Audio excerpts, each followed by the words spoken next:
Welcome to the Living Ageless and Bold podcast. Each episode, I bring you amazing women who inspire, educate, and share their experiences and journeys along the way. So grab a glass of wine or a cup of coffee, find a cozy spot, and let's relax and have some fun hearing what can be accomplished after 55. Hey, everybody. All right, be ready to be challenged today with our guest.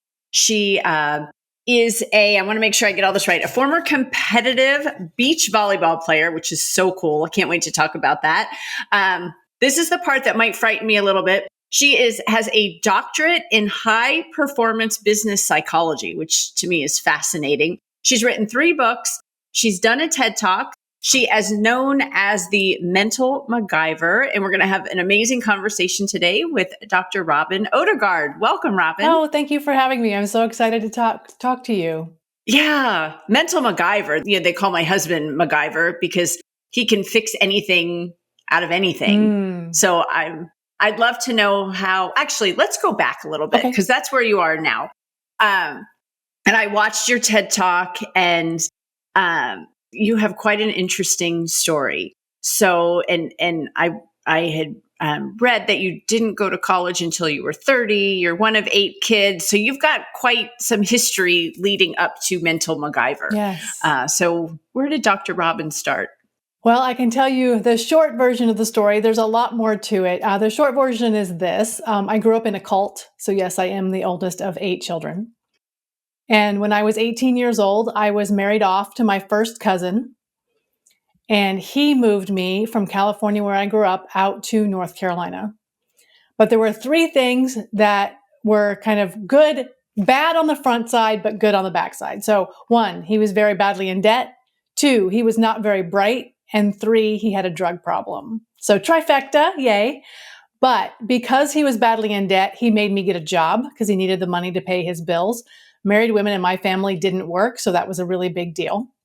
Because he wasn't very bright, he was not able to maintain the grooming that the cult had put in place about my role as a woman and what I was expected to do, and that I should be quiet and subservient, and the fact that I was working, and he couldn't maintain that. 2 things why I was like, oh, wait, this isn't what it should be. And then about 8 years later, because he had a drug problem, he got involved with a drug cartel, and they wanted to steal his identity because he had really good credit. Thank you, Robyn. I had fixed his credit. But they knew that I did our family finances and I would see it happening. So they needed me out of the way. And so they convinced him that he could do better than me, that I was holding him back. And so he threw me out. He told my dad it was because I was lazy. My dad called me and gave me the riot act and told me, if you had been appropriately submissive, you would have been able to make this work. I'm so disappointed. Don't you dare take my name back. It was a whole big fiasco. But I have a drug cartel to thank for getting me out of a bad marriage. Okay. That's stop, the first, pause. First, third. There you go. Go ahead. Well, first of all, and we're not going to spend the whole 30 minutes on this, but I mean, growing up in a cult, but that they let you leave and go to North Carolina. That's the first my dad thing. really thought that the guy he married me to would be able to maintain, like he really thought that the person he married me to was kind of part of it. And he was wrong. So how difficult, I mean, we watch these reality shows, we see movies about this. So he kicks you out and yeah, that's great, but that's all you know. Like how, well, because I what had did been you do? working, I did have more experience. Plus I had started playing volleyball with the church we went to. And so I had also started playing some pickup games a little bit. So I had a little bit of outside experience there. And when he threw me out, my best friend happened to have a 2-bedroom apartment. And so she let me move in with her. And that's kind of where I started with, okay, how do I adult on my own? I had never made a decision on my own at that point. How old were you at that point? 26, I think. Wow. I just think my son's about to turn 26. So I have such a mental picture and perspective. Yeah. Okay. So you move in with your girlfriend. Yes. And I started figuring out adulthood. You haven't gone to college. Did you go to high school in a cult? Did they keep you?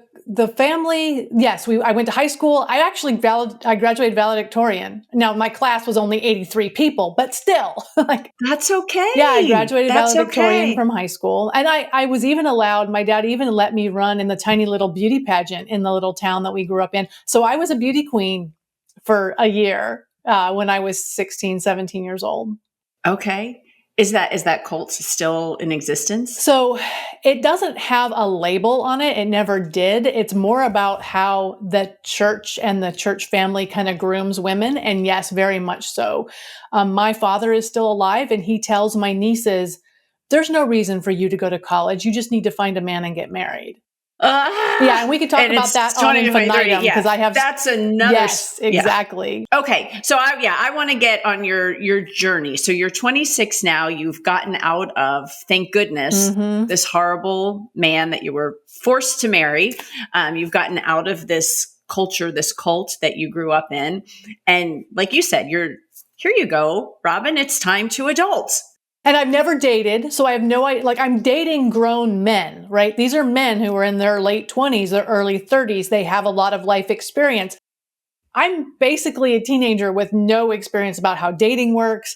I'm trying to figure that out. I don't want anybody to love me because in my world, love means you get to control me and tell me what to do. So I'm like, oh no, welcome to Robyn's world. Here are the rules. Do not fall in love with me. Rule number 2, see rule number 1, do not fall in love with me. Like, I'm very distant. I'm trying to figure it out.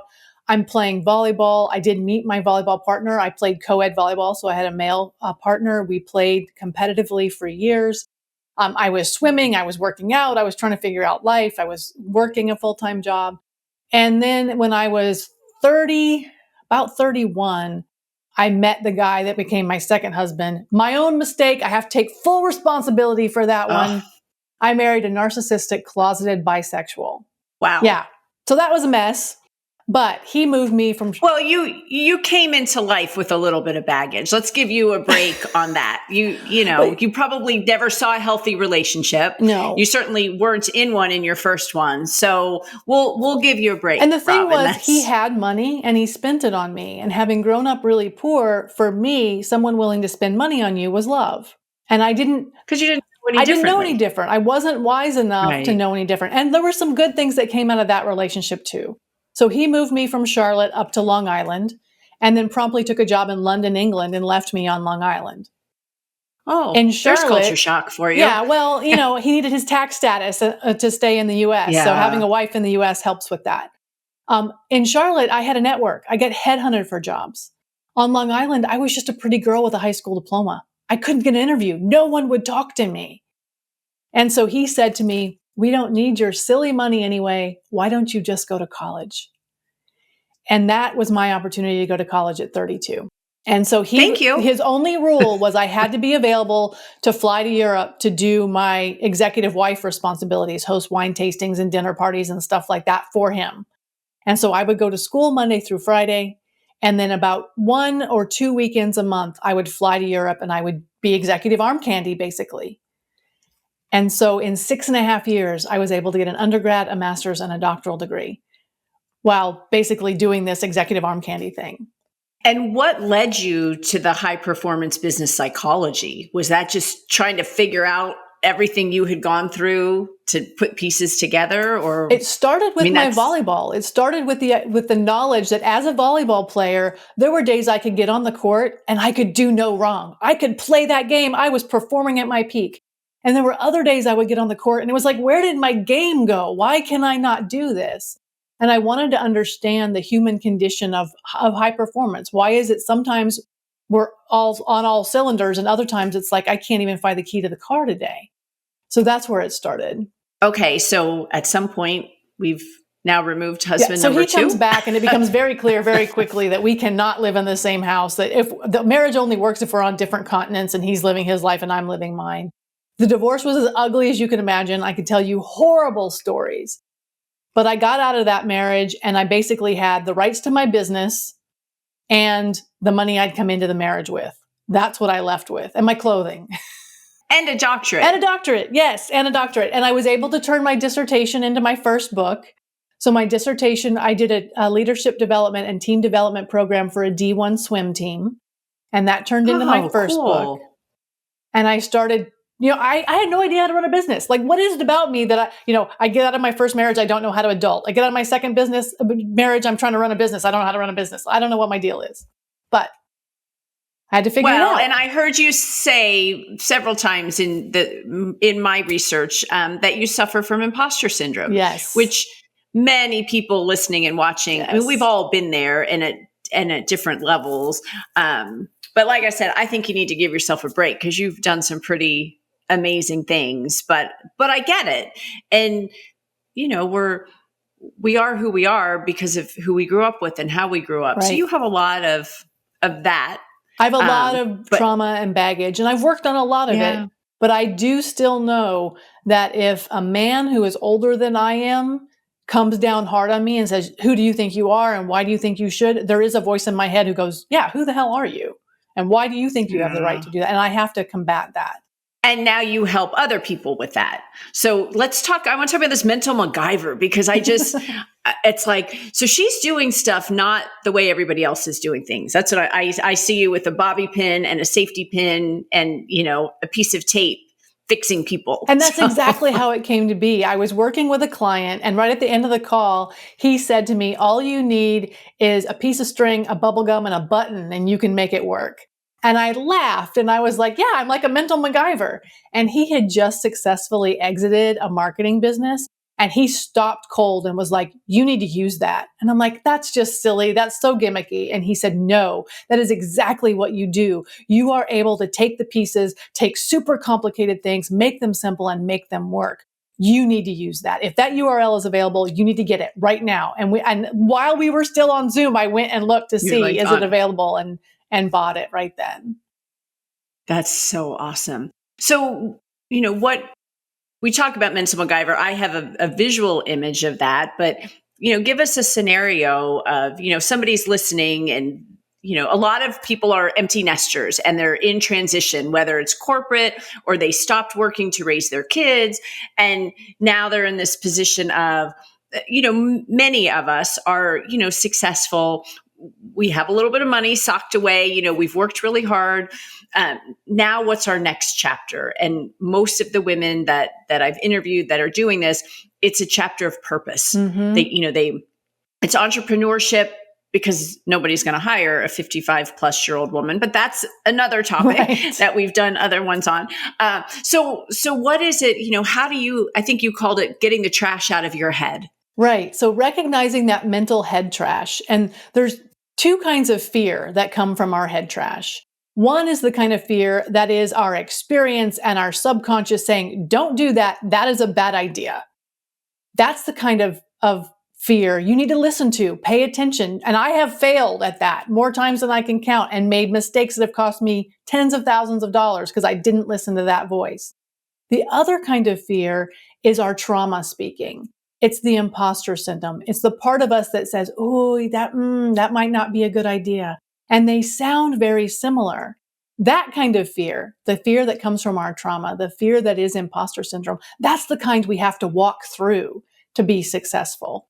And telling the difference between those kinds of fear is really hard, and you have to kind of work through it. And I take index cards with my clients and I write things on them like family, business, hobbies, social, church, whatever. And we kind of put feeling words to them. And the hardest thing you'll ever do is get your emotional brain that has all of the feelings and all of the stuff that swirls around to actually tell your logical brain, what's going on? What are we afraid of? What's happening? And that's something that I work through with clients on a regular basis.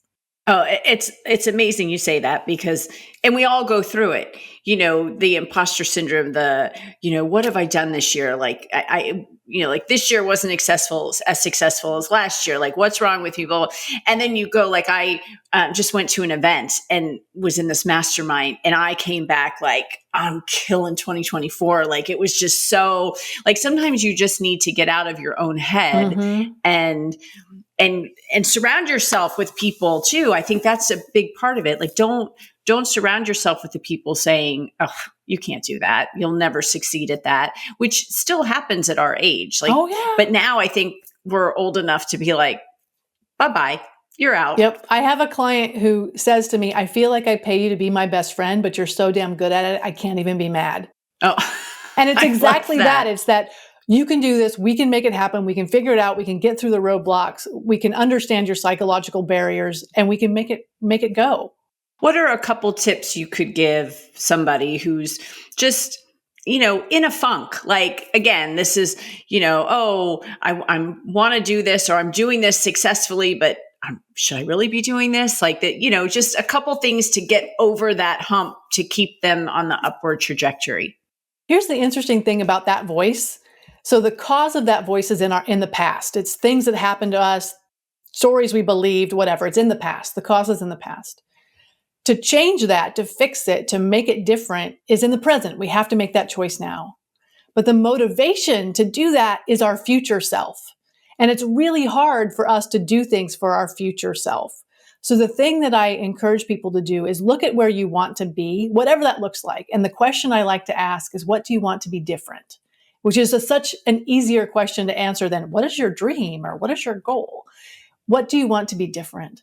And that'll help you look at that motivation from the future and pull it into the present so that you can look at what do I need to change today so that today doesn't become a continuation of yesterday and my future becomes exactly the same as my past. Today is different from yesterday, which makes my future different from my past. I love that. And it's probably just you could make one little tweak. It has to be one thing first. Like a lot of people are like, I need to make this huge, amazing change. Right. And then they get overwhelmed with the change they're making.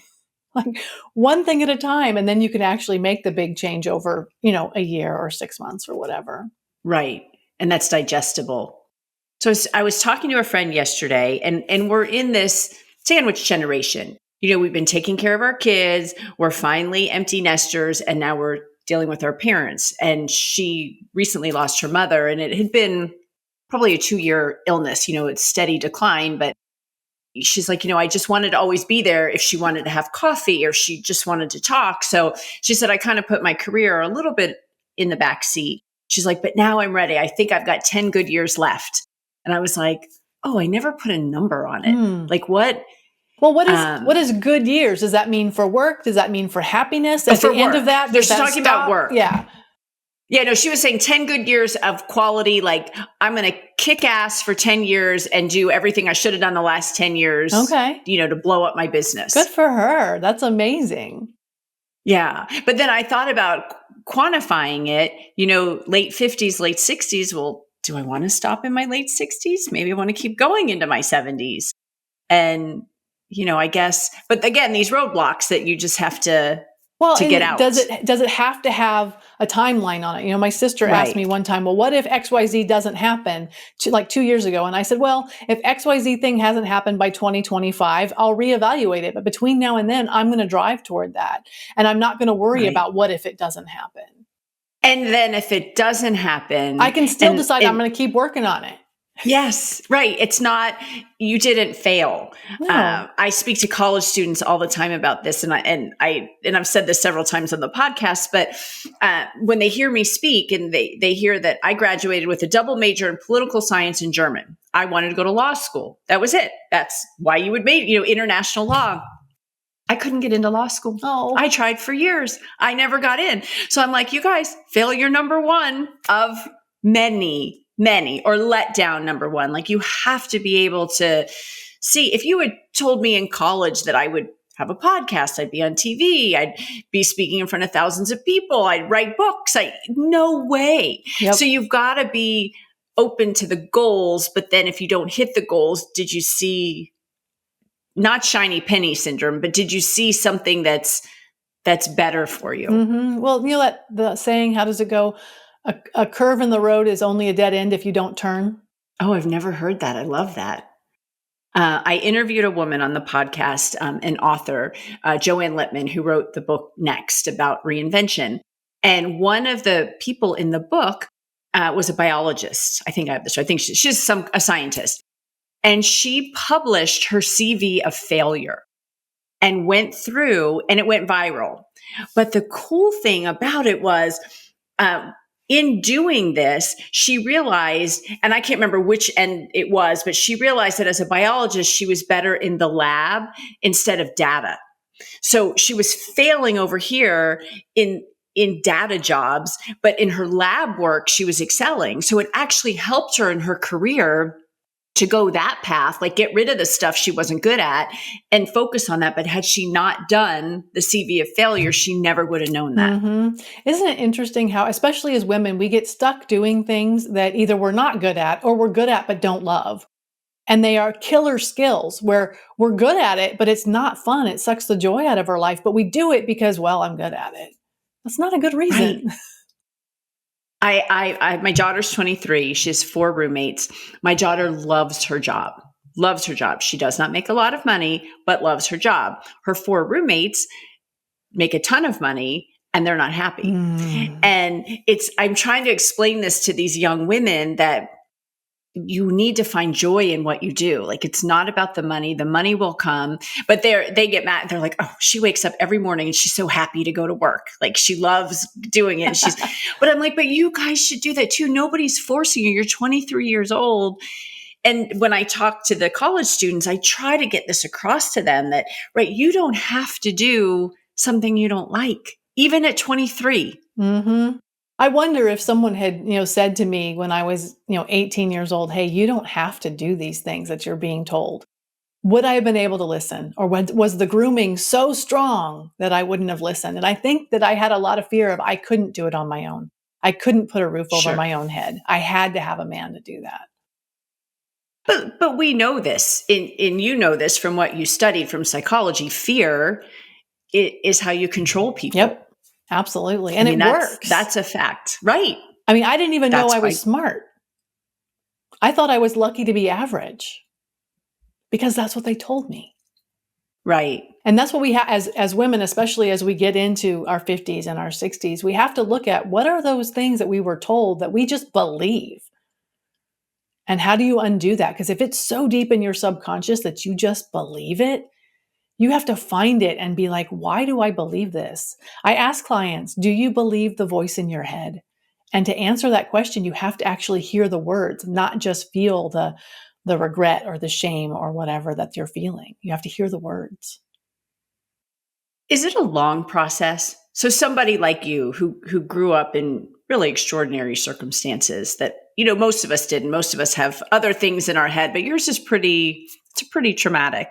How long does it take to break the cycle? And is it years and years and years, or is it something you could, like you said, attainable goals? It's attainable. Absolutely. And if you start now, you'll get finished sooner than if you don't start now.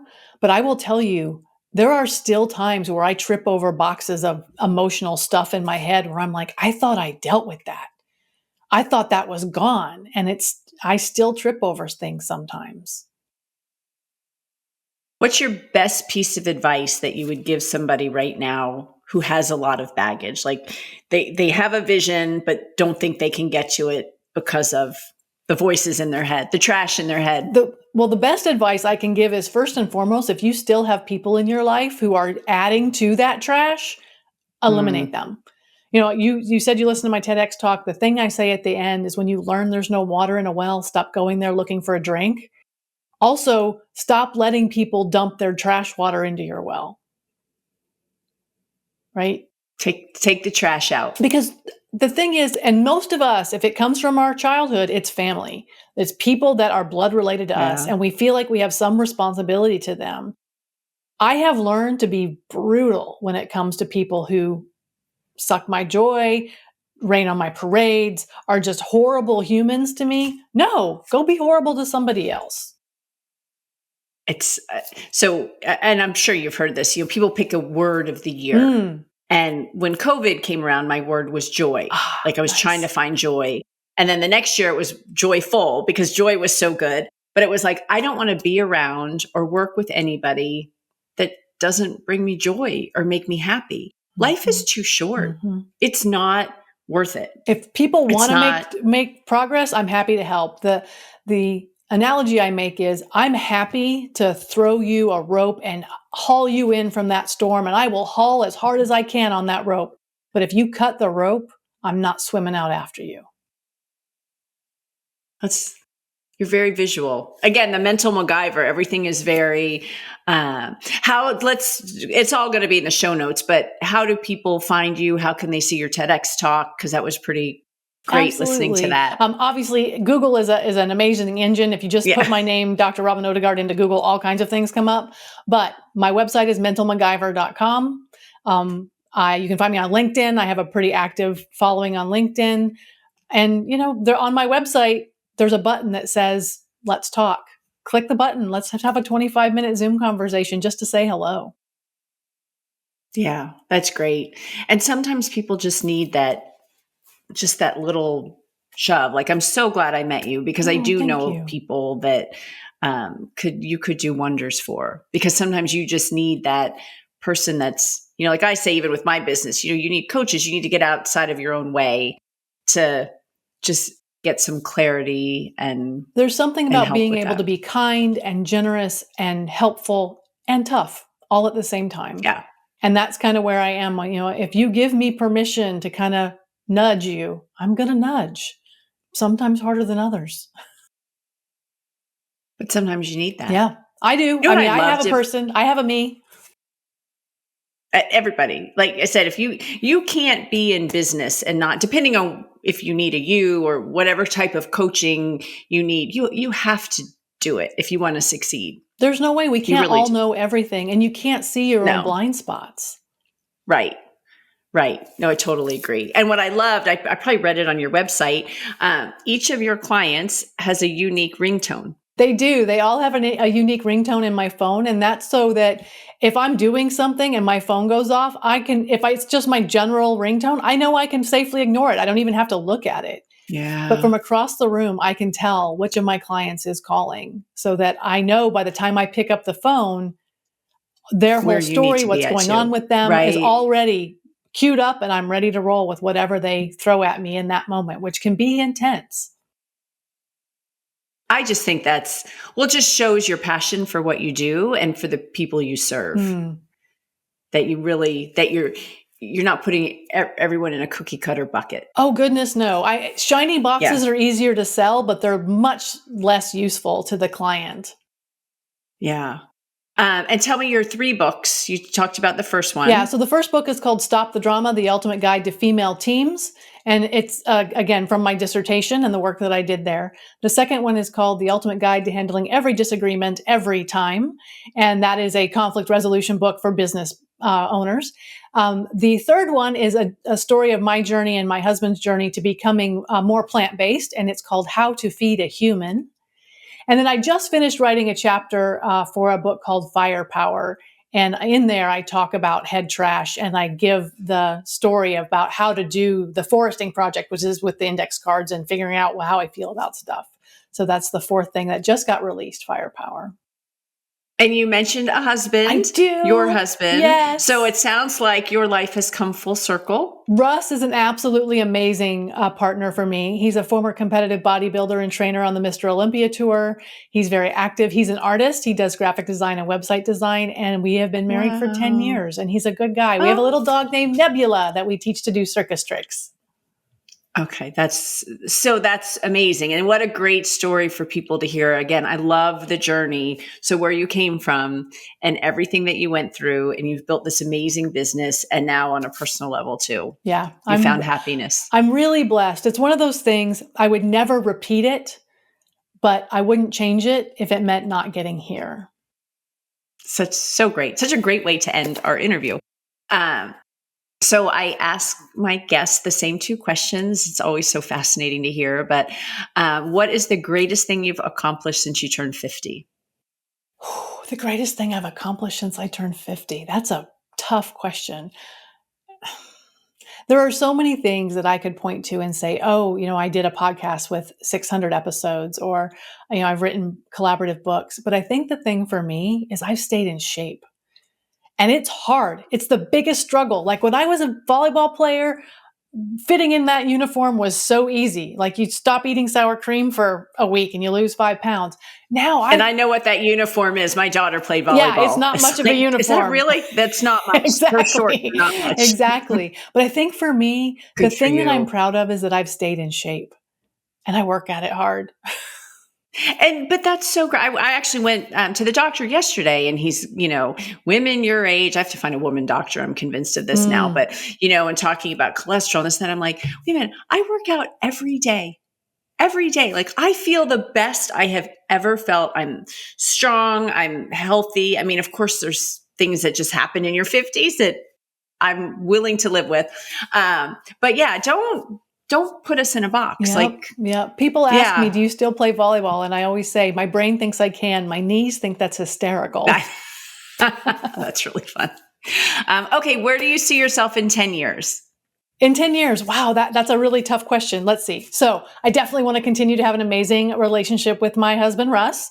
Makes me a little sad that my dog, Nebby, will be 13 at that point. She may not be able to hike as much.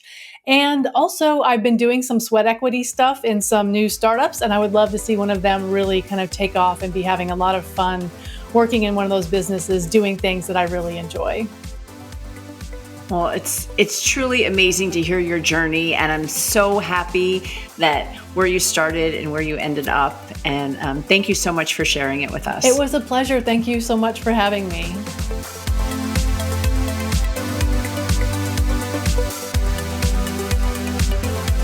Thank you for listening or for watching this episode of Living Ageless and Bold. If you haven't already, please make sure you hit subscribe. And if you like the episode, I hope that you will give us a great review. You can also head over to livingagelessandbold.com and sign up for information, inspiration, and exclusive opportunities for us, women over 55.